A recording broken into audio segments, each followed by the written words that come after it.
Pemirsa, di awal tahun 2025, Polres Oku bersama Dinas Sosial Kabupaten Oku berikan bantuan berobat gratis dan bedah rumah kepada salah satu warga desa Air Pau, Kecamatan Batu Raja Timur.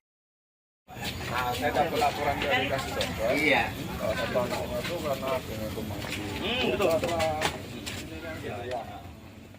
Polres Oku bersama Dinas Sosial dan dinas terkait menyambangi rumah Mardina yang berada di Dusun 5, Desa Air Pau, Kecamatan Batu Raja Timur, di mana Mardina memiliki 2 orang anak yang mengalami gangguan kejiwaan.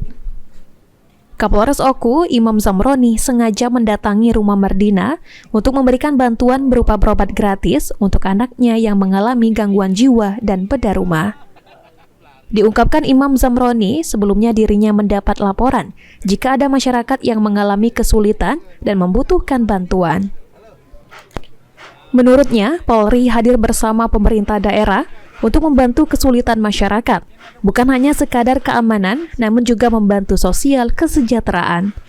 Oleh sebab itu, melalui berobat gratis dan bedah rumah, pihaknya berharap keluarga Mardina lebih baik ke depannya. Desa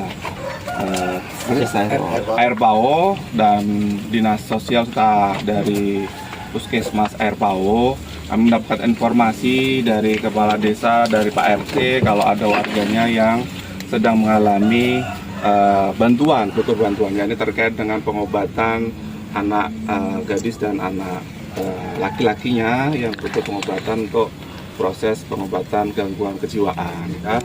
Sesuai dengan petunjuk dari Pak Kepala Desa Air Pau, ini memenuhi kriteria untuk dilakukan bedah rumah. Maka Polres Oku dalam bulan Januari ini, mengawali awal tahun 2025, kita berbagi bakti sosial untuk bedah rumah di Air Pau, khususnya di rumah beliaunya. Direncanakan 2 orang anak Mardina akan dibawa ke rumah sakit jiwa di Palembang di awal Januari 2025 ini untuk mendapatkan pengobatan. Sementara sembari kedua anaknya menjalani pengobatan, tempat tinggal Mardina juga dibedah. Ari Pranika, PAL TV.